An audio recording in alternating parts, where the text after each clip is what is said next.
Hey, I'm Joe Lewis. Why do I introduce myself? I don't know, because I'm not going to do it. Well, you never do it. No. But, I mean, there may be somebody who's tuning in for the first time wondering why Kevin Smith has let himself go.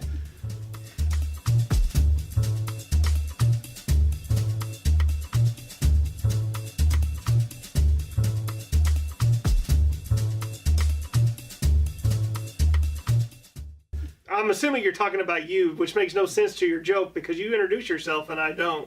Well, I'm just saying if one time I didn't introduce myself, and it's the first time this person's ever watched this episode, watched our show, and then oh geez, you what okay am I there? Explaining this? You gonna make it? Please go on. Don't anger up his blood. He'll get the rage. Anyway, Carry to the rage. yeah. Does anybody else want to talk? No. Rasputin. In fact, let's do a whole hour where we say nothing. Oh, Probably get just as many hits. Our SoundCloud and iTunes listeners. oh my God! And we'll bill it as our special meditation episode. Yeah. Can I just go for an hour? He's talking about electric current. Two engineers out there just giggled. And then they said, Welcome, why are we Phil. wasting our time with this? So, the thing is, first of all, make sure if you go to iTunes, SoundCloud, YouTube, rate us, do all those things. Go to our website. Rate us and subscribe. The thing is, actually, leave comments. The thing is, actually either Kurt Russell or Wilford Brimley. Anyway, the thing is that I'm going to ignore James, and I was telling them earlier I was watching some YouTube stuff for research and realized there's several other shows out there that have many more hits than ours, and frankly, they're not as good. Are the people more attractive? Nope. Huh? What do you think I'm bringing the ratings down? Are you defining us as attractive? I mean, some people find some of us attractive. You sex symbol, you. They really want to turtle wax that dome of yours. I don't believe any of this. You're like Picard's lesser-known cousin. Who was raised in the basement and thrown pork chops. But not good pork chops. Like, we're talking out-of-date Lion King bleached. What? Lion King bleached? Food line. Lion King bleached. Food line. Wasn't Food Line the guy? Can you smell the chops tonight? Oh, I screwed that up wrong. All right, so basically what we're trying to do is finish up we finished up time travel. Sorry.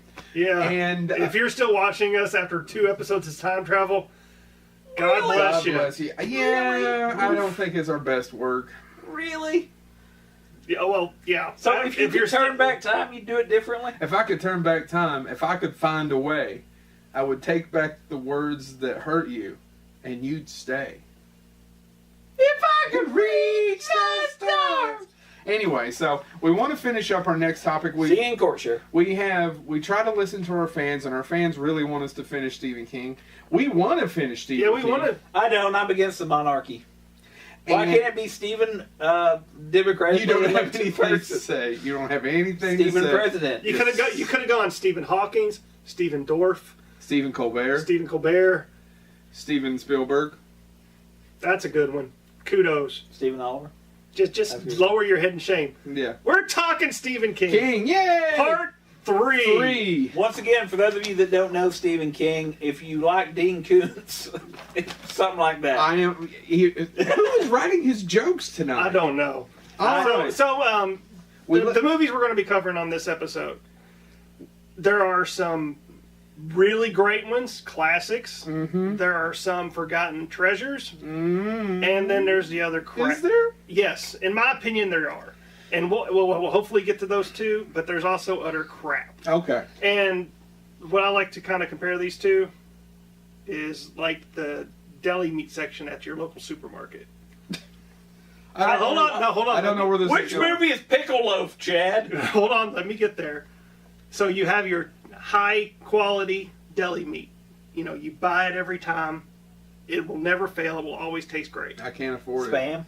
Then you have the store brand deli meat. Treat. It's just as good. Slightly different, but it never fails you. And then, of course, you have your rancid hobo butt meat. Did you work all day on this metaphor? No, I actually thought about it about 5 minutes before I walked down here. You can tell. I thought Rancid hobo butt meat. Yes. You can hear them. You can hear them laughing out there in the YouTube land. Haley looks really horrified. Now, I've got a question though. Now, is rancid hobo butt meat? Is that meat from the butt of a hobo? Of a hobo. Well, my question there is, what do they do with the rest of the hobo? You know, Native Americans they let him use wander all of the free. hobo. Well, but he don't have a butt. How is he going to sit down? Hobos sit down a lot. And what is he going to sing? Where do they sit? They walk on the around. curb. What is he going to sing after he goes, what? Chicken butt. All right, so let's go ahead and get started. We left off on Misery. Yep. We sure did. We sure did. The next one up is Sometimes They Come Back. Sometimes They Come Back is a movie. Yeah. One of 2 Stephen King movies starring... You know what's different? Sometimes They Come Back is not at all like a lot of people's fathers after they go to the store to get a lottery ticket. A lottery ticket. Lottery ticket. Now it's one of 2 Stephen King movies starring, what's his name? From The Dark Half. Lawrence Fishburne. Timothy Hutton? Isn't he Timothy Sean Hutton, a star? Sometimes I don't think Timothy Hutton's in that. Okay. But anyway, Sometimes They Come Back's not a good movie. And then they made sequels. How many sequels did they make on this one? Sometimes They Come Back Again. Sometimes They Come Back for more. I think there's 2 sequels, right? Sometimes Timothy Matheson. Sometimes they come back Tim and Matheson. do a dance number. With Some no people music. call him Tim. His friends call him Tim. Yeah. You can call I am him, an enchanter. Yes. My name is Tim. Tim. The next would be Golden Years. I mean, unless you want to spend a long time. I've actually Sometimes They never Come seen Back. Golden Years. I have seen Golden Years. I watched it when it came out. It was not all of them are written by Stephen King, so it was one of those. They're popular now, but they weren't that popular then. It wasn't necessarily a miniseries; it's like a limited series. So, in the same way, Kingdom Hospital, which we'll get to eventually, was kind of a limited. Of course, they were going to do another, and then nobody tuned in for the last few episodes. Well, and we'll talk about that when we get to it. But the Golden Years is about a guy. He's kind of a janitor. He's an older gentleman. He's in his 70s at least, and he's works in this facility. And then he gets caught up in an experiment, and time starts going back, and he starts getting younger. So it's Benjamin Button. Yeah, I guess. Is it But done poorly. Is it Cocoon? I don't know that it's done poorly. It has one of your favorite character actors in it, Stephen Root. Oh, really? Yeah. Isn't it Rudd? Is it What? Rude? It's R-O-O-T, isn't it? Root. Okay. Sorry. That's all I have about Sometimes They Come Back. I don't think it's... You mean Golden Years? Yeah. Golden Years. Golden Years. Let's move on to something else. No, talk about Golden Years. We're going to talk about Joe Dante the rest of this episode. Gremlins! talk about Golden Years. Did Kevin ever end up with Winnie Cooper? Or? What's the next movie? The next movie is The Lawnmower Man. Now, we've talked about The Lawnmower Man in other episodes in reference to... I actually rewatched it a few weeks ago. Believe it or not, I still like it. I still like it too. I watched it about a month ago. It's just not You said you hated it, though. I did? Yeah, remember when he went off and said he didn't like it? Yes, now go back and watch our other episodes and comment and rate them. It's not as good as I thought it was. I mean, it's not... No, it's better. But it's not the story. I did watch one YouTuber today, and he did say something about it, and I thought it was pretty accurate, is that when he saw it as a child, it had state-of-the-art special effects at that time. Yeah. And action and boobs. And it was everything his 10-year-old mind could handle. So I was older than 10 when I saw it, but I liked it. And then rewatching it, I still kind of liked it. There's some underlining themes that I think are still there. The story is, you know the story. I'll tell you the story really quick. It's directed by Brett Leonard. Who went on to direct Man Thing. What happened? Which I have not watched yet. It was called Future Wars or something like that. Okay. And they had the title. They'd already paid Stephen King for the title, and they just took that script and threw the Lawnmower Man on it, and there's like a couple of references about the bird bath during the movie. Yeah. And that's it. Yeah. And then Stephen King sued them, and they still wouldn't take his name off of it. I didn't know this. And he kept suing them, and then finally a judge ruled in his favor, and I think it's New Line, and they said New Line would have to pay him $10,000 a day till they took his name off of it. And then they took his name off of it. It has nothing to do with Stephen King. No. the short story it's based on, we'll get to this as we go on a few of these, is not... You've mentioned this in a previous episode. It's Pan. It's not good. Yeah. Lawnmower Man, directed by Brett Leonard. Of Man-Thing fame. Yes. He also directed Virtuosity. He directed... I like Virtuosity. Dean Koontz, what's that one with Jeff Goldblum? Hideaway. He directed Hideaway. Hideaway, and by the way, I know we're talking about Stephen King, but Hideaway is the one Dean Koontz book that I really enjoy. And if you've seen the Hideaway movie with Jeff Goldblum, Alicia Silverstone, Jeff Goldblum's good in it. Alicia Silverstone is completely miscast because it's supposed to be a little girl with a handicap. But the ending of that movie is they do... I watched the making of that film back when they used to have TV shows that just talk about, here's special effects. And they were talking about that film. At the end, there's this big creature kind of fireball thing, and none of that's in the book. But it was done by dancers, and they did stop motion capture stuff. That's great. What's this got to do with Stephen King? Well, what I was going to say is, though, and that's what I was getting to, is Brett Leonard has a unique ability to get himself attached to films that have ideas. And then he makes a movie that has none of those ideas. Yeah, Paul W. Anderson, W.S. Anderson's probably guilty of the same thing. And I think that's, because I like the Man-Thing film I like for what it is. It's just not Man-Thing. Anybody have anything else to add? And we'll get on to some better ones here than to the Lawnmower Man. I'm done. That's the story. That's how it was made. It's actually a hit. And they made a sequel.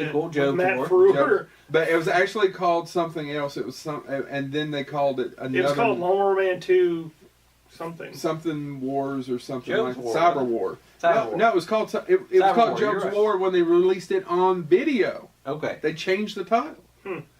It has that happens more than people know, though. Yeah. Because they did it to Tom Cruise. There's a lot of films that you can go back and quite frankly, they end up getting bought by Mystery Science, or they end up being mocked by Mystery Science Theater 3000. But if you go out and find them on the video store shelf, they have a completely different title and usually completely different cover art. They didn't change the title, but they did the same thing to Ghostbusters. They put "Answer the Call" for the all ladies Ghostbuster movie. For Edge of Tomorrow, it was "Live, Die, Repeat," and then at the bottom said "Edge of Tomorrow." Yep. Yeah, it's anyway. So our next one is Sleepwalkers. I like Sleepwalkers. Chad watched it this week and does not like Sleepwalkers. Yeah, so it's directed by Mick Garris, who would go on to direct 6 Stephen King movies. We will go through them. And by the way, does the Postmortem podcast, which you should listen. You should listen. Don't stop listening to us. No, but go finish this up. But go. There's just so much about this movie that I don't feel like makes any sense, and maybe I'll miss something. Tonally, it's a little off. Like for instance, the incestuous relationship. By the way, spoiler. We should tell you spoilers. We talk about parts of the movies. Well, and there's no reason for it. They're there and they're getting it on. Why? His mom, it's a mother and the son, and they're these ancient creatures called sleepwalkers, and they basically thrive on people's souls. Yeah.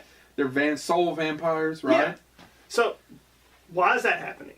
Number 2, they're so afraid of cats. They can't go near cats. Cats can kill them. Cats can kill them. But yet the movie opens with Mark Hamill going into a house that I'm assuming that they were there and I'm just messing with you. Keep going. They were there and it's filled with cats. And it's filled with dead cats hanging from trees, implying that they killed all these cats, but yet they can't go near the cats or the cats will eat them. They have traps set next for them. Well, I know, but that would imply that they actually went out there, which according to them, living in this small little town, they couldn't do. And then 3, the son's going out to try to find a woman to suck her soul out to give to her mother because she can't go out because she's ill. That's how they have sex, though. They transfers the energy to her. I think that's another part of the But yet, after her son dies, she's super strong and goes out and kills a bunch of cats and then goes and sucks out. None of this movie makes sense to me. I was sitting there watching it going, what the hell's going on? What you're telling me, as somebody that hasn't seen this film, I will admit I haven't seen Sleepwalkers. Really? Is that the Marvel comic Sleepwalker makes even more sense now because you tried to explain to me Stephen King's Sleepwalker. Well, it has a great cast. An amazing cast. Except for Brian Krause. Yeah. I mean, he's serviceable in the role. And by the way, one thing we should, since we're talking about Stephen King, is my research right? This is unpublished. Yeah, it's unpublished. It's the first time it's the first time they made a movie that was just written for the screen. Okay. Right? Now, he would do that later with a great miniseries called Storm of the Century that we'll get to. Yes. But Sleepwalkers was the first time, to my knowledge, that it was just written for the screen. Because on the poster, which I should have gotten out and dug out of my collection of a gabillion, it actually has written for the Scream. Oh. Be careful with that joke, it's an antique. My poster signed by Mick Garris. I got nothing. Except the poster signed by Mick Garris. And he did retweet us. But yeah. Postmortem. Let's do it. I love Mick Garris. I really do. No, he's it's just I don't understand. I love Sleepwalkers as a child. I've never got. I've messaged him about it, and of course he turned us down because I invited him on the podcast.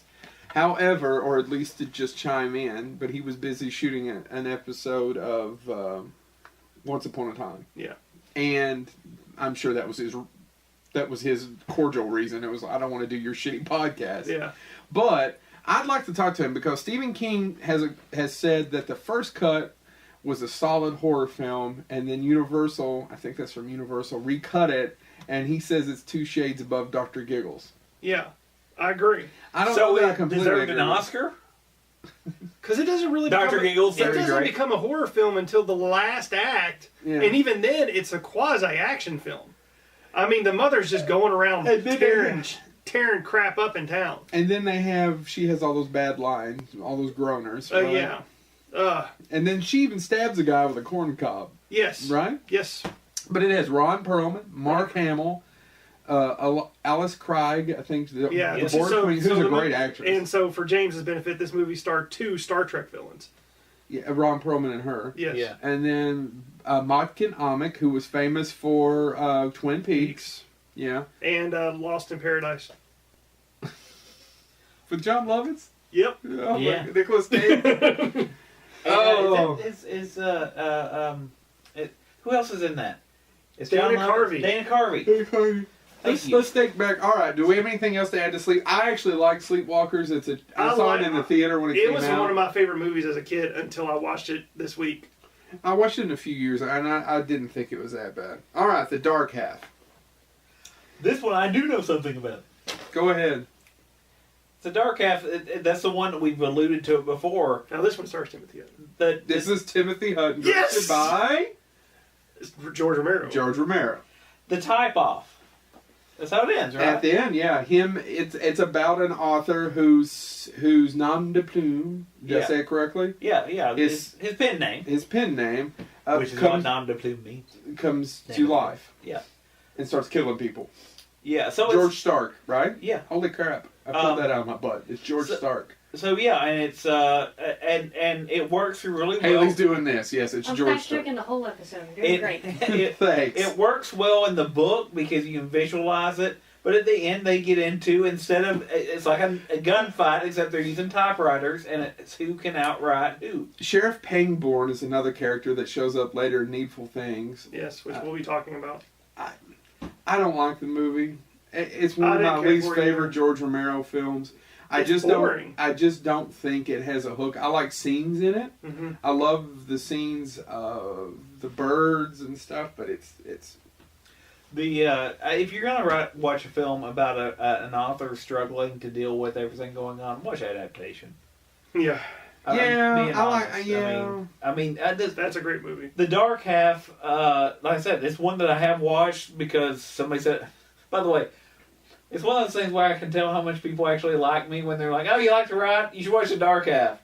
Really? Why? That's about somebody that writes. You like that, right? Whoever said that to you? Who pulled The Dark Half out of their butt to recommend? Oh, it was when I was in college. It would have been 30 years ago. I'm not that old. I'm not as old as you are. No, but you're getting there. I will never catch up to you, sir. If you keep working at it, you're going to catch. That's what my dad says. For long, you'll be right there. Nope, your bones will be older than mine for eternity. My boner's older than yours. Anyway. I wish it would stop being shown to me there, Louis C.K. Timely. Oh my God. I'm such a Louis C.K. fan, but turns out Well, like I said earlier, I said this before the cameras were rolling. It turns out I've seen two perverts in concert and didn't even know it at the time. And the other one was? Bill Cosby. Bill Cosby. I got to see Bill Cosby live. I mean, he didn't offer me a drink or anything, so I'm a little offended, but... No, you're not his type. You want to move on from the Dark Half? I don't have anything. I know that it was made for Orion. Orion was going bankrupt, so I don't know how much of that had... They had spent all that Three Amigos money. I don't know how much that had to do with a lot of that stuff, but I know Orion was going bankrupt. Because Romero ended up, I think it was Monkey Shines, he also did for Orion, ended up getting screwed, kept him from doing Pet Sematary because they wouldn't let him out of his contract to go and do it, right? But, I mean, and I'm not as big a Stephen King fan as you all. I appreciate what he does. I think he's extremely talented. But if you, even me as a non-super fan, if you hold a gun to my head and say, pick 10 of his works to adapt to a film, Dark Half ain't going to make that list. And I don't know them all. And they've done it twice. What's the second one? The Secret Window, right? That's Secret Window. Okay. Yeah, Secret Window. Okay. Secret Window, Secret Garden. Yeah. It's after 4 past midnight. It's in 4 past midnight. Okay. What's next? I don't know why you didn't just call it 12. I don't know why you call yourself a Stephen King fan. The next one is the Tommyknockers. All right, so... Knocking on Tommy's door. Hey, yeah. This Tommy, movie, you home? This movie... Tommy, can you hear me? It sucks. It's pretty much been wiped out of existence. Jimmy Smits is in it. Tracy Lords, Marge Helgenberger. Marge Helgenberger, yeah. Directed by John Power, who literally directed nothing. I'll put this in here just because I find it's hilarious. He's also directed Heart of Fire, starring Patrick Duffy.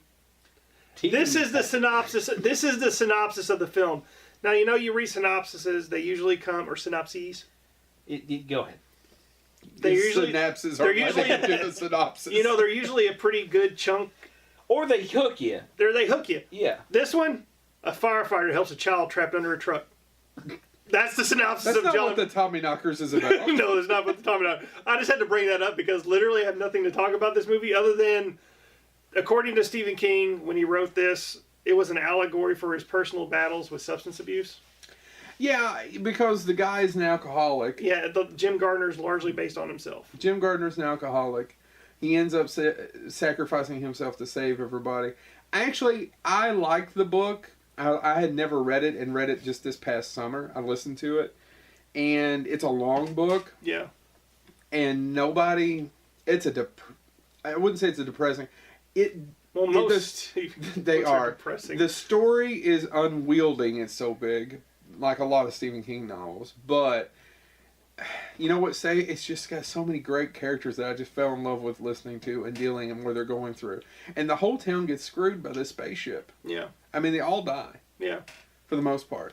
And now the miniseries doesn't really capture any of that.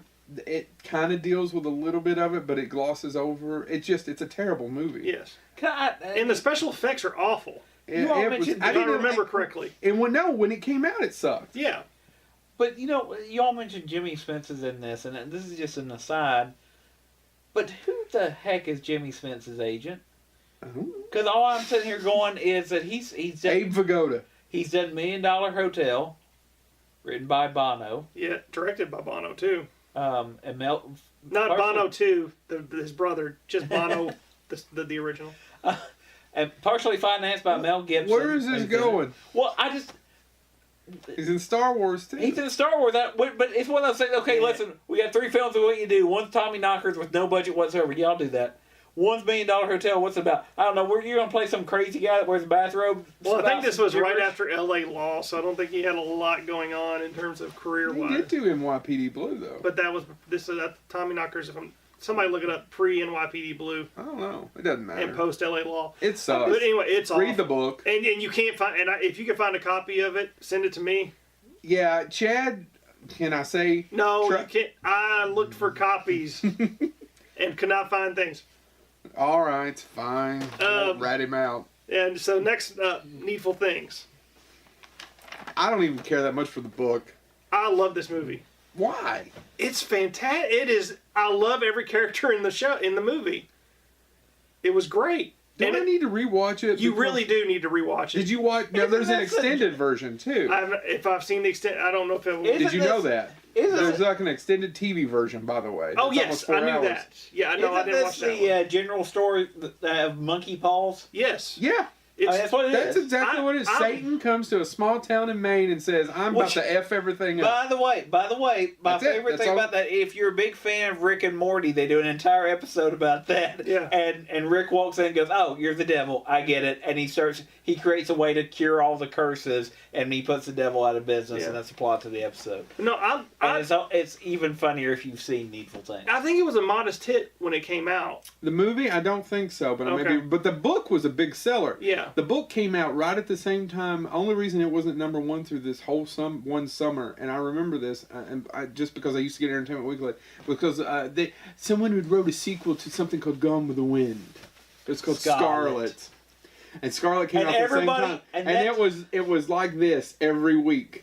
On the New York Times bestseller, it was Scarlet, Needful Things, Scarlet, Needful Things. And that Needful was the Things second summer where so many people got scarlet fever. Very few people died that time.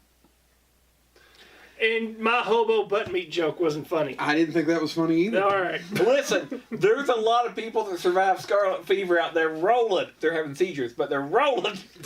But Needful Things. I really did. I enjoyed it when it came out in '95. So we were talking about the ending though, and the ending. I love the ending's perfect. So he just drives away. He just drives away after he causes all this. 93. No, thank you. I didn't know what you were doing. You were throwing up fingers. And it's a Castle Rock film, which means it was produced by Rob Reiner. It also takes place in Castle Rock. Mm-hmm. It's the last Castle Rock story. Not to be confused with Casterly Rock, which is in the Game of Thrones. Well, he kind of destroyed Castle Rock. Yeah, he destroyed Castle Rock. That's the reason it's the last story. Yeah, I mean, it just and it has some of the great character actors in it. J.T. Walsh is fantastic in this movie. Did you look up the thing I told you about? No, I didn't. Ebert? I didn't have a chance to. Yeah, Roger Ebert always said even if a movie sucks, if it had J.T. Walsh in it, he would at least know there was something to watch in it. J.T. Walsh was one of the greatest character actors of all time. Another example of this too is Amanda Plummer. Amanda Plummer is batshit nuts, fun to watch. Yeah, and she's same in this. But Ed Harris, same thing. But this movie has all of them. Bonnie Bedelia is Bonnie Bedelia, who was in Salem's Lot. Yes, and Die Hard. Nakatomi. Anyway, but I'm just referring to. And do you know who directed it? Did you look this up? No. Fraser Heston. I don't know who that is. He's Ben Heston's boy. Son of Charlton Heston. Oh, that makes sense. And this is pretty much the only movie he did. After that, he did a bunch of stuff about my daddy. So this is his one movie. He done some other things, but this is the only one of note. Do you know who wrote it? The actual screenplay. Mm-hmm. Okay, I was curious.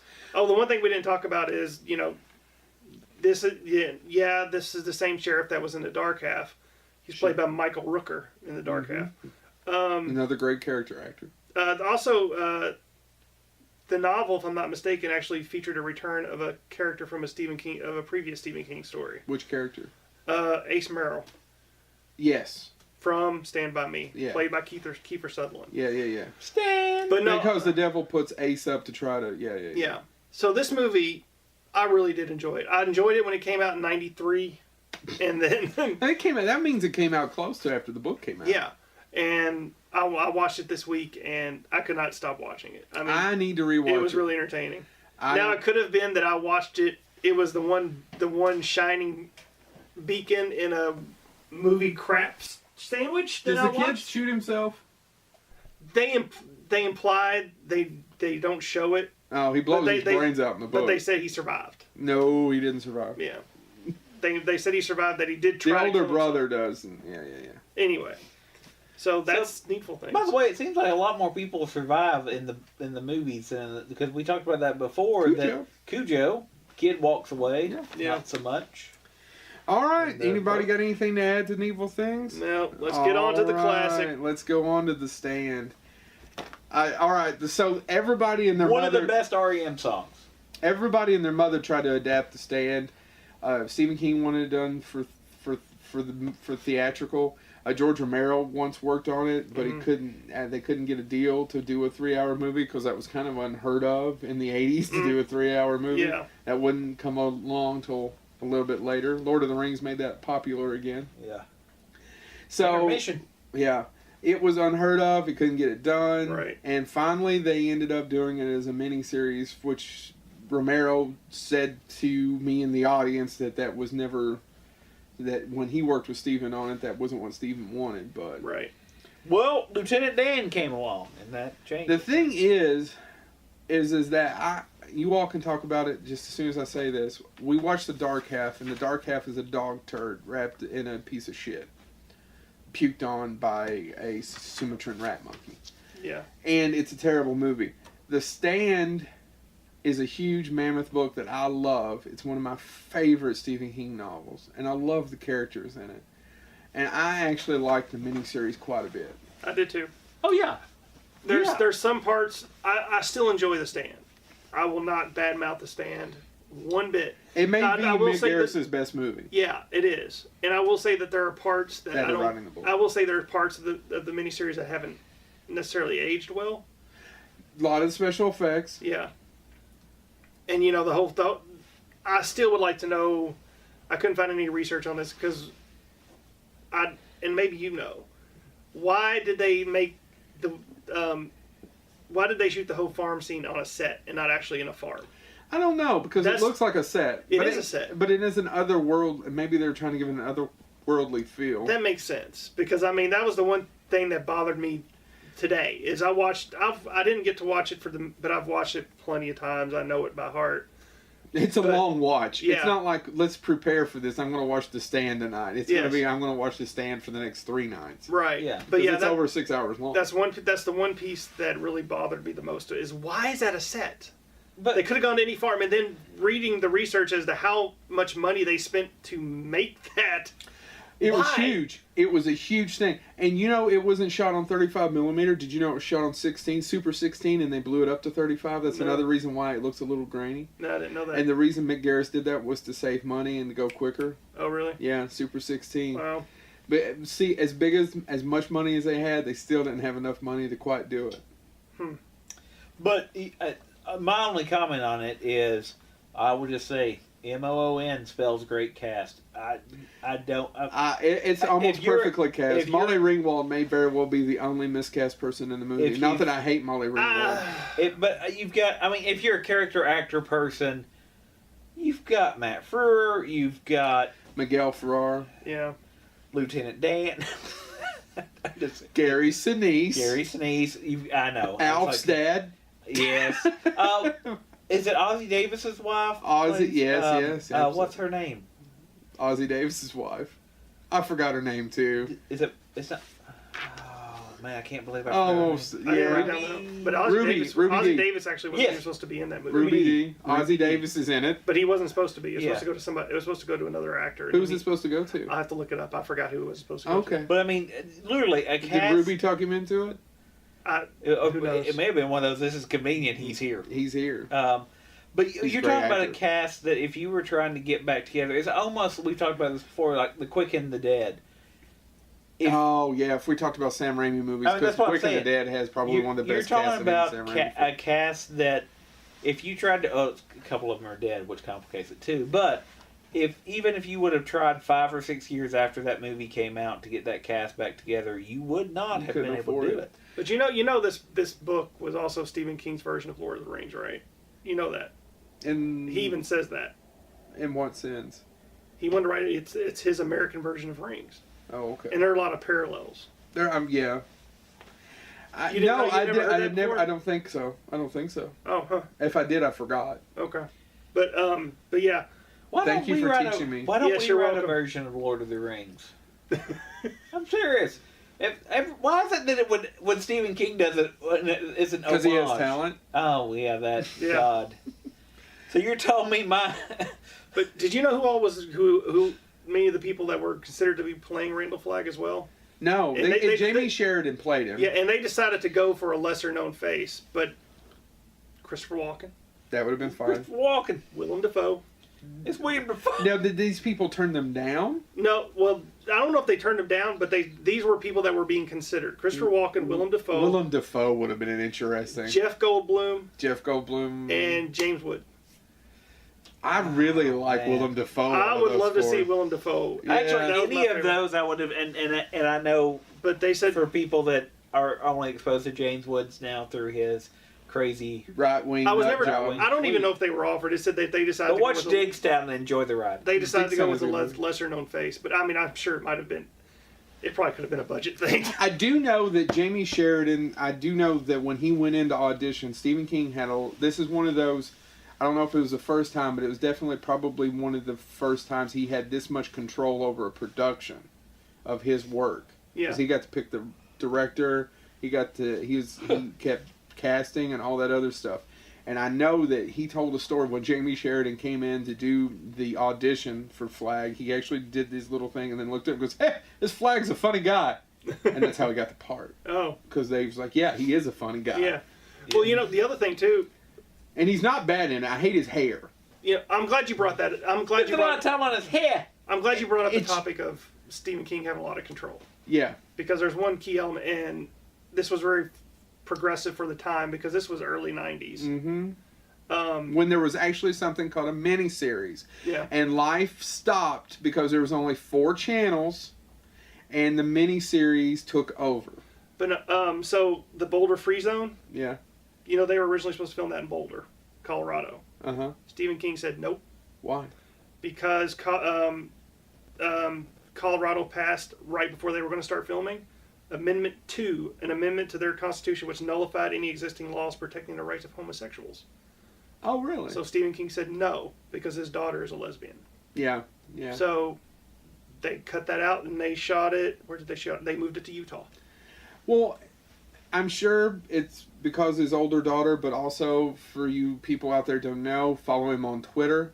He will figure it out pretty soon. Stephen King is a huge advocate of almost every group. Yes. He is very leftish, and he is a staunch hater of some current politicians. Well, and I think the funny thing about that is, and no matter where you fall on the political spectrum, I follow Stephen King because he is just fascinating to follow. And he, what was it? J.K. Rowling tweeted something the other day, and he literally just retweeted and said what she said. And then somebody else picked up it and retweeted Stephen King and said what he said she said. He has given so much money back. There are so many book royalties that have went to other things. Yeah. And he actually said, tax me more. I have been privileged and I have been blessed. That was one of the things I should give more money back. He went off about because the Republican governor, whom he also hates, made the comment, well, Stephen King moved to Florida, and he goes, no, we own property in Florida, but I pay my taxes in Maine too. Yeah. Basically doing the equivalent of keep my name out of your mouth. He called him out. He called him out and said, bullshit. Yeah. I want to pay more. I've been blessed. And by the way, I want to say, and I know we're talking about his films, but Stephen King and I mentioned J.K. Rowling, they have this weird, I want to say a bromance, even though she's obviously, they have because they go back and forth occasionally on Twitter. And by the way, that's another reason, follow them both on Twitter. It is fascinating when they start talking about writing, and he'll say, how did you do this? And then, He also has a bromance with the Rainmaker. What's the guy's name? John Grisham. John Grisham. He and John Grisham are Out friends. of everything John Grisham wrote, you brought up the Rainmaker. Him and George R.R. Martin. It's still one of my favorite interviews because George R.R. Martin doesn't understand how Stephen King can write as quickly as he does. But he stayed at John Grisham's house. They're that close. I think once you're at a certain level, there's only the Rainmaker. I'm ignoring you. There's only 4 or 5 other people out there that know what you're going through. Well, it's the reason why ex-presidents hang around each other. The Rainmaker. Oh, she wrote the book. What else do we have to add about this? Let me just say this to echo that sentiment. Jamie Attenborough. He brought up the Rainmaker. God. Jamie Attenborough, who wrote the novel All Grown Up, which nobody here has read. But what I want to say is she made that comment, and I've heard other authors talk about it too. Skipping Christmas, which became Christmas with the Cranks. He also wrote that. One of the things that authors go through, and they said that there is something about being able to talk to another author at any level because they understand what it's like to sit in meetings and try to pitch movies based on your stuff. And when you say, well, we can't do this or you can't alter this part of it, and to hear, and I think John Scalzi does it as well, to have people go, okay, well, we'll just go ahead and get back to you. And it's like, I just wasted 2 hours of my life. Yeah. So I think you're right. I think that's what it is. I think there's certain things that you just understand. You understand what it's like to go through that, whether you're Stephen King or whether you're... What else do we have to add about The Stand? Just it's an amazing miniseries. Go check it out. It really is. If you haven't seen it, it's a fairly faithful adaptation. They change a few things. One of the things that always bothered me, although I kind of understand why, is that Stu is... What's Molly Ringwald's character's name? Oh, God, you put me on the spot. That's okay. I don't remember. I remember Stu Redman, who was Lieutenant Dan. Who is a fine actor named Gary Sinise. I know. I like to call him Lieutenant Dan. In the miniseries, he gets Molly Ringwald pregnant. In the book, she's already pregnant by the time they meet. Yeah. So she's pregnant as everyone's getting sick. I don't know. I don't know what it added or changed to. Why did you change that? Oh well, changes the ending a little bit too. All right. So we got one classic, and now we're moving on to The Shawshank Redemption. One of the best movies of all time. If you're a fan, I find it odd that critics don't put it on their list. I don't understand it. But it's true. So now, I was going to say, there are some people, though, that have said that it was overlooked at the time. It should have gotten more. But there's a lot of people... I even read an article about it the other day, and there was several critics who come together and say, no, it's a movie that plays well. Well, I'm serious. I know, just...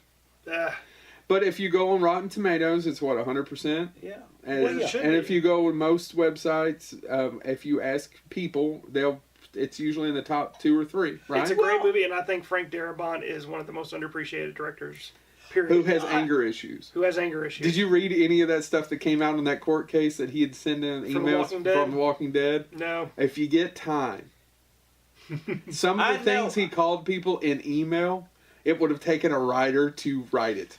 Do you know what I mean? Yeah. It's so deplorable. Yeah. But The Shawshank was his directorial debut, right? No, he directed Buried Alive, a TV movie. Okay, sorry. And he had wrote a lot of horror movies. He wrote Nightmare on Elm Street 3. Some people consider Nightmare on Elm Street 3 the best Nightmare. I don't agree. It's the second best Nightmare, but he wrote it. He wrote the remake of The Blob. And The Fly, too. He has which is not... Yeah. Well, as I say, he has a lot of involvement, though, with franchises that are beloved. He wrote a lot of Indiana Jones. Yeah. Beloved. And he has rewritten a bunch of scripts that he has never gotten credit for. Yeah. That we don't know, and some people do know, and he's never gotten He's a great script doctor. He sweetens things well. That's a Hollywood term for add sugar to. And in my opinion, Mitch Hedberg. He's directed 3 of the best Stephen King adaptations, period. I don't think there's any argument. No. There's no argument to the 3 that he did, which we'll talk about all of them, of course. But no, there's no argument. In my opinion, out of every director who's directed multiple Stephen King movies, he's the best. Yeah. I'm sorry. Even Mick Garris. Sorry, Mick. I love you, but Frank Darabont. Well, but and also, do you think that nobody's better than Frank Darabont? Do you think part of that is though that Frank Darabont? I mean, his first one was Shawshank, and you run with that, and then you gotta go back to him, and he probably is able to convert that into better funding. But he took, with the exception of The Green Mile, he took 2 other lesser-known Stephen King movies and made them classics. Yes. Oh yeah. It was. Well, and I love. And this is a short story. He took a short story and turned it into an almost 2.5 hour classic. I love the casting way that got done, because that's the one thing I do know about it. Was in the actual story, Red is Irish. Yeah. And they basically kept the line the same. Why do they call you Red? Maybe it's because I'm Irish, which plays so great when it's Morgan Freeman. Well, look who. I mean, all the people who were considered to play Red. Clint Eastwood, Harrison Ford, Paul Newman, Robert Redford. Did these people turn him down? No, but Frank Darabont kept pushing for Morgan Freeman, because when he wrote the script, he always had Morgan Freeman in the back of his mind for the role because of his authoritative presence. Mm-hmm. So, I mean, but yeah. But anyway. That's also another great cast. Yeah. Oh, yeah. But even Frank Darabont, Rob Reiner offered Frank Darabont $2.5 million for the script so he could direct it himself, and Frank Darabont turned him down. Oh, I didn't know that. That's a good he story. said he wanted to do this because he felt there was something special here. When he wrote this, he said, "I want to do this myself," and he was originally going to do a horror movie similar to Chucky, Child's Play, and he got to do this instead. Yeah, because he'd only directed a TV movie. Yeah. He did. How he got on Stephen King's radar is he directed so the Dollar Story. We talked about that in previous episodes. I think it's called The Girl in the Room. He directed his own short film of that, and it took him 2 or 3 years, and he did it on his own, and Stephen King liked it. Yeah. And it's one of the few dollar ones he ever liked. So, thus the reason later he got the rights to the Shawshank Redemption to be able to adapt it. He thought this was going to be really great, and it did. It turned out great. But not at the time. It was not. Well, it was nominated for some Oscars, but it did no business at the and box I saw office. But 2 to 3 it became years. one of the highest-grossing video rentals of all time. Oh, it made money. Yeah, it made money. It did not do great in the theaters. But what I was going to say is I saw an interview 2 to 3 years after it came out, and of course it was Tim Robbins, and they brought up Shawshank Redemption, and he jokingly said, "It's hard to sell a movie with that title." Yeah. Because he said, "I can remember it came out, and people would be interviewing me about it. So you're in the They were actually going to originally call the movie the whole title of the short story, Rita Hayworth and the Shawshank Redemption. But you know why they had to change it, right? Because they couldn't use Rita Hayworth's name, I'm assuming. No, it's because people kept thinking that it was a movie about Rita Hayworth. Frank Darabont got auditions from models who thought that they were trying to get a role for Rita Hayworth. They were doing auditions for Rita Hayworth. That's funny. So he's like, okay, we got to change this to the Shawshank Redemption so people will stop sending me That's funny. auditions for Rita Hayworth because they thought it was going to be a biopic.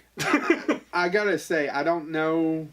It's hard for me to pick the best Stephen King adaptation, but damned, it's close. It's close. And I mean, honestly, it's a novella, and if you get a chance, Robert Rodriguez, who's another filmmaker, on El Rey, he has his own network, and does something called the Director's Chair. Have you all seen the one with Frank Darabont? I have. Yeah.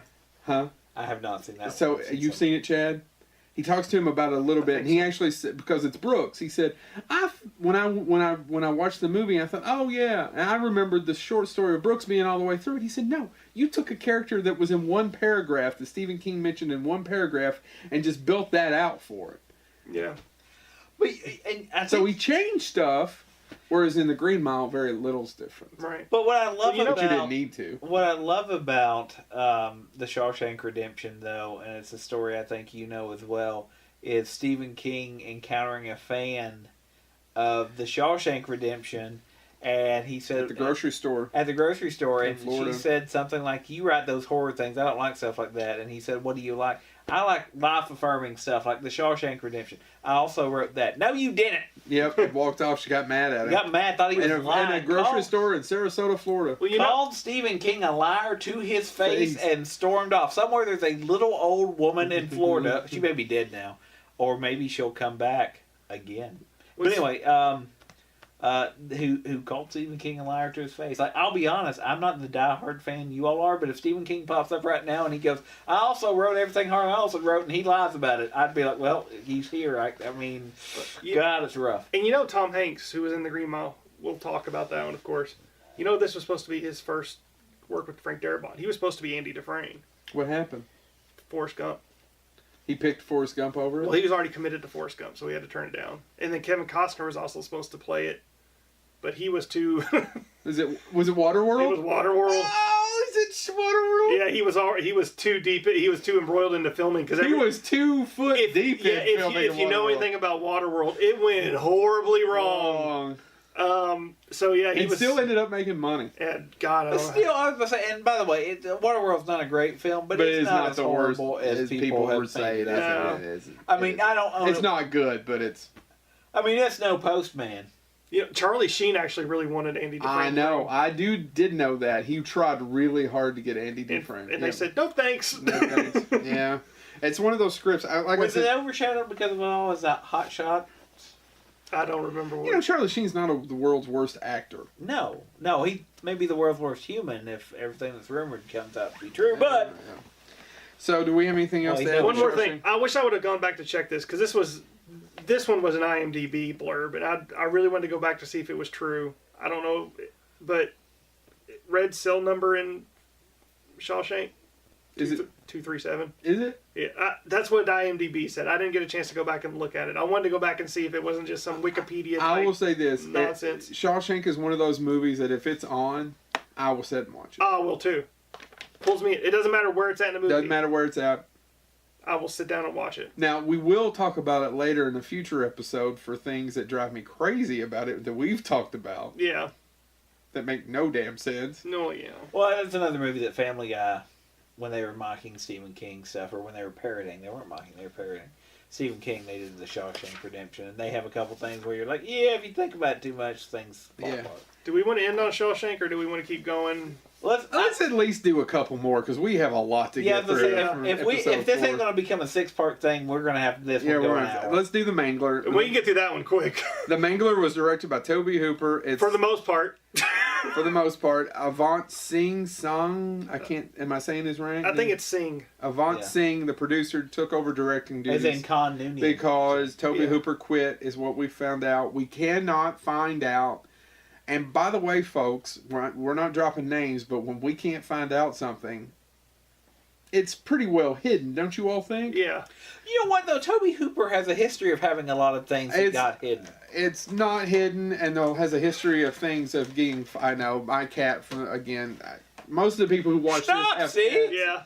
So, obviously. Anyway, it's a terrible... Well, hold on.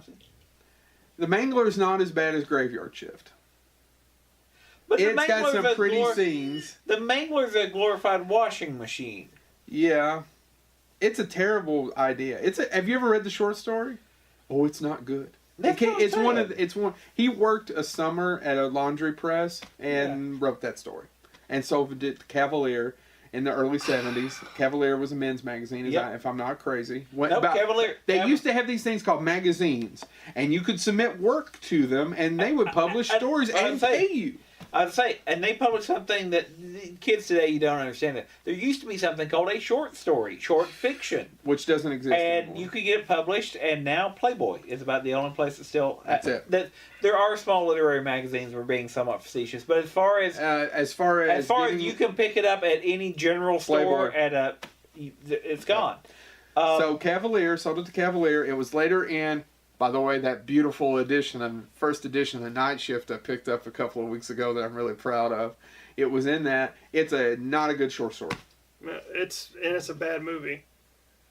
Robert Englund is the best part. I love Ted Levine. Love Ted Levine. But man, he is not a leading man. And half the time I don't even know what he's saying. You don't know in this movie. You don't know what he's saying. You don't know what's going on. I mean, it's all over the damn place. Some of the gore effects are pretty good. Some of the special effects are okay, as I recall, right? Yes, yeah. Even the Mangler machine itself is impressive. I don't know how they built it. Yeah, I actually think it's a pretty movie. There's certain scenes. There are scenes in it that are pretty, but other parts of it, they're not so much. That are pretty. For some odd reason, the Mangler at the end, of course, comes to life. And then I was watching something on YouTube today, and I'd forgotten, and I was back doing research, and I forgot that it chases them down these stairs that go on forever. Yes. Why? That doesn't even look like it's part of the building. Yeah, you look at the building. The building is literally 3 stories, maybe? And all of a sudden, at the end... Victorian stairs. There's a Victorian stairs that just keeps chasing them down. I mean, nothing about this movie makes sense. No. How many sequels did it get? 2. Mangler Reborn. And... It's 3. Oh, no, really? no, sorry. 2. 3 movies total, 2 sequels. Mangler Reborn, which is like a computer or something or whatever, and that's the one with Lance Henriksen. And then there's a third one I've never seen. I've never seen the sequel. I think the third one's a reboot, actually. Yeah. Okay. So. That was the Mangler. But not a lot to say about the Mangler. I want to make the 4th movie in the franchise, so we hope you'll donate to my Kickstarter for Mangler 4. Keep on mangling. All I can say to Tobe Hooper is thank you for Texas Chainsaw Massacre 2. Yeah, basically. That is pure Tobe Hooper. And I'm not going to thank him for Poltergeist. Thank you, Steven Spielberg, for Poltergeist. Aww. Everybody knows. Go out and listen to that Mick Garris post-mortem and have him explain it to you even more. Poor Toby didn't have a choice. Steven took over. Oh, I know he had a choice. I'm not even going to thank Steven Spielberg. Thank you, Zelda Rubinstein. You made that film. This house is indeed clean. Anyway, so the next is Dolores Claiborne. I gotta admit, I've never seen it. Okay, it's one of my wife's favorite. Has one of my wife's favorite lines in it. So I watched all time. What? When I originally watched the movie in the 90s. Go ahead. What's the first best line? If I'm not mistaken, in another movie that has the line, sometimes being a bitch is all a woman has. Yes. My wife has quoted that line to me directly, and she loves Dolores Claiborne. It's one of her favorite films. So when I watched her favorite Stephen King. When I watched this movie in the late 90s, 97, I didn't care for it. I thought it was boring.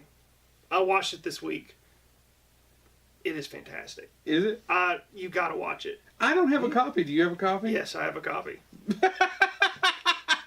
I think I have a copy. I think Dana has a copy. I've never, and honestly, it is hard. I have never actually read the book. Kathy Bates' second Stephen King film. And it's her favorite movie role of her career. The book is over there on my shelf, and to be completely honest and transparent, shelf. I meant to say shelf, but I said chef. I've never read it. Yeah, it's directed by Taylor Hackford too. Taylor Hackford. Love lift us up where we were wrong. Who also I can't wait till Richard Gere comes to my factory and picks me up and takes me away. Who also directed Ray, Taylor Hackford. That you mean who married Dame Judy Dench? No, Helen Mirren. Helen Mirren. Sorry, yeah. He is married to Helen Mirren, who, by the way, still looks good. Still looks good, without a question. But Dolores Claiborne, man, woof. And by the way, it really is great. Sit down, watch it. I think it got a lot of critical praise. I believe Kathy Bates got nominated for an Oscar, which she didn't win. Which it's also got Jennifer Jason Leigh in it, Jennifer Jason Leigh is her daughter. Christopher Plummer. Ooh. TV's Christopher Plummer. A young John C. Reilly. Guardians of the Galaxy's John C. Reilly. I see. I would have went with Dewey Cox, and both of us would have been wrong. Walk hard, down love. But yeah, I mean, Vampire's assistant, John C. Reilly. Oh, what a terrible! Help me out here. Good night. Good luck. George Clooney. No, the guy who actually played the main character. Oh, I can never remember his name. Great actor. But great actor. So yeah, this movie's fantastic. It's one of the hidden gems, I think, in terms of Stephen King. I need to watch it again. Dana loves it though, and it doesn't get talked a lot about. This is where I'm going to ruin something because I wanted to bring this up, and I hopefully have enough time. Because this is one of the things. We can do whatever we want. It's our show. But Stephen King, everybody knows when you read Stephen King, or you watch Stephen King movies. When you read Stephen King, there are certain elements to Stephen King books that are common. Like he uses things over again, right? Like what? Like for example, kill the woodchucks. Keep going. Sorry, I didn't even put you on the spot. No, it's not like it's a show or anything. I know. Not like you should have prepped this. But no, there's certain elements. But this is one, and as soon as I watched it, I'm like, holy crap. So there's a scene that takes place, the big scene in this movie where it takes place during the eclipse. Yeah. An eclipse in the 70s. Gerald's Game. The big reveal scene takes place during the eclipse of the 70s. It was a total eclipse of the heart. Turn around, bright Gerald's, eyes. And what happens during the eclipse scene in Gerald's Game? She is molested. Now, it doesn't happen in Dolores Claiborne, but the whole thing about why the husband gets killed during the eclipse is the fact that she finds out that her husband molested their daughter. Mm. I'm just like, those are two very similar things in two different novels. You could have pulled out I know, I always talks about authors and how authors I was like, wait. I was like, he just did that in Dolores Claiborne, and it's basically the same thing as Gerald's Game. That was the only thing that bothered me about it. What's our time? What we got? We got two. Let's at least get through the two. I was going to say one quick, because I looked up this because I thought of Haley. Because I thought she really liked the show Dead Like Me. Turned out she's actually never seen it. There went Brad Fuller's not one to watch this the young Jennifer Jason Leigh is actually played by oh crap, Ellen Muth, who was the lead star of Dead Like Me. Oh, really? Yeah. But Dolores Claiborne, check it out. It's really good. So, there's a movie called The Langoliers. The Langoliers is based on a miniseries. Oh, my eye! It's directed by Tom Holland. Tom Holland. Steve Holland. That ain't No, his name. Tom Holland directed Child's Not Play. Spider-Man, Tom Holland. Tom Holland's best film is Fright Night. Anybody gonna argue with that? Not arguing. The Langoliers was a miniseries with Bronson Pinchot, Dean Stockwell. Dean Stockwell. It's not a terrible movie, but it's not good. Woo. The novella it's based on is out of 4 Past Midnight. It's another fine time travel thing. It's another time travel thing, kind of, and time is eaten by Langoliers. They look much better in the book, and I guess I should say they read better in the book. They're flying worms in the miniseries, right? I'd say, well, that's the problem though with a lot of his, because we talked about this before with Children in the Corn. The monster description of Children in the Corn, which still isn't a phenomenal story, but you can say things like it had eyes like glowing red footballs, and the way I visualize that is cool. Sometimes you have a cool creature, sometimes you don't, and that movie suffers from the fact Langoliers were originally going to be puppets. Yeah, it suffers from bad special effects, even of the time. And it is it's still considered some of the worst CGI in history. There's never been anything made of any merit that used puppets in any shape or form at all. You're going up my nose hole. All right. Stephen King says that the reason it really even got made is because Tom Holland wanted to direct Thinner, and that was a way to get to do that. Yeah. So they made the Langoliers. It's not good. If you're a Stephen King purist or you need to see it, go out and watch it. It's not terrible. There's other movies on here that are way worse. Yeah. Or worse. Graveyard Shift's worse. Mangler's worse. Sleepwalkers. Sleepwalkers isn't worse. It's worse. Let's go move on to Thinner. Supposedly, there's about 14 cuts of this movie. Yeah, and it's honestly, the book is one of my favorite Stephen King books. It really is. It's one of the first Stephen King books I read. I think it's written by a man named Richard Bachman, sir. Sorry, Richard Bachman. I loved him in Turner Overdrive. Anyway, this is the first Bachman book. You're failing miserably. I think this is the first Bachman book, Chad, that was actually written after he became famous. Because Stephen King's, those first 4 are books that got rejected. Those Bachman books. Like Road Work, The Long Walk, right? Mm-hmm. Yeah, so Running Man. What do you want to say about Thinner? It's another one that the cast helps it out a lot. Yeah. I don't know why people hate on it. I don't know why they hate on it either. It's enjoyable as well. I was sick a couple years ago, stuck in the hospital in October, and there's Stephen King marathons going on, thank God. And I rewatched it, and I still liked it. I mean, Tom Holland was so dedicated. It took him 6 years developing it. Yeah. And it was actually delayed because of the AIDS epidemic. Oh, I didn't know. People thought the man losing weight rapidly, which is one of the major side effects of AIDS, people would associate it with that. Supposedly several different people tried to take cuts at it. Did you find any of that in your research? And they brought in Stephen King to even do do a cut of it as well? I didn't find that, but I found, do you know who was originally supposed to direct it? No. Sam Raimi. Oh, what happened? But they were too busy writing Evil Dead 2. Oh, so way back in the 80s? Way back in the 80s. You know what? Speaking of the AIDS epidemic, he was attached to a lot of stuff. People don't think about that anymore, but you're right. That killed a lot of things. And I'm saying this as odd trivia, but you know many inappropriate jokes. You know, one of the things that AIDS also killed. Yes, Joe. Besides all those people, I know, but Freddie Mercury. Before it became only a seasonal thing, back when we had Count Dracula, Boo Berry, and Frankenberry all the time, there was Fruit Brute, which was a werewolf, but they had just introduced in the mid-'80s one called Yummy Mummy, and it was rainbow. And because rainbows had been associated with the homosexual population, and there was a huge stigma against that at the start of the AIDS epidemic, they killed Yummy Mummy. They stopped making it. They brought it back a couple years ago as a retro thing. Huh. But useless trivia, if you're not interested in Stephen King, AIDS killed Yummy Mummy. So let me put one more piece of Thinner into it, because I I really did love Thinner.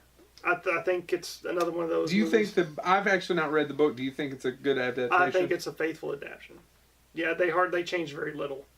The one thing I'll say about this, Tom Holland, in particular Tom Holland, he did Fright Night.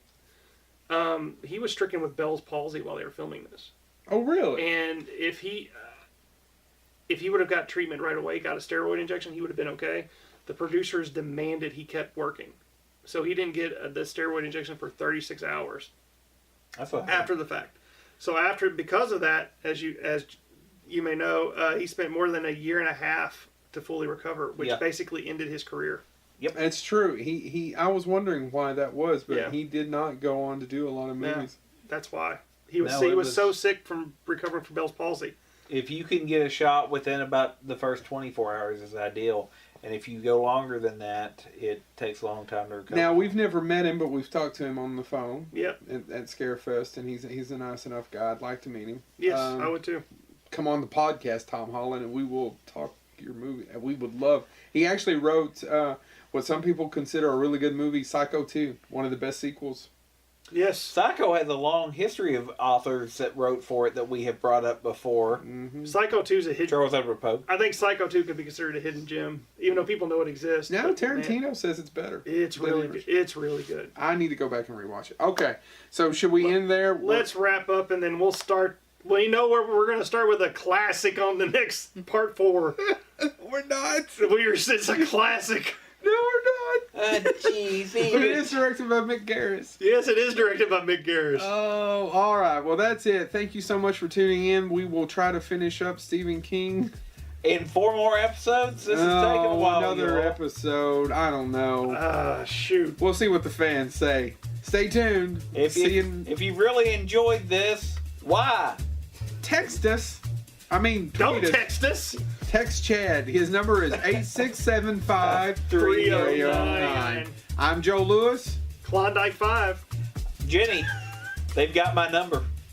Thank you. On behalf of Haley, toodles. Meh.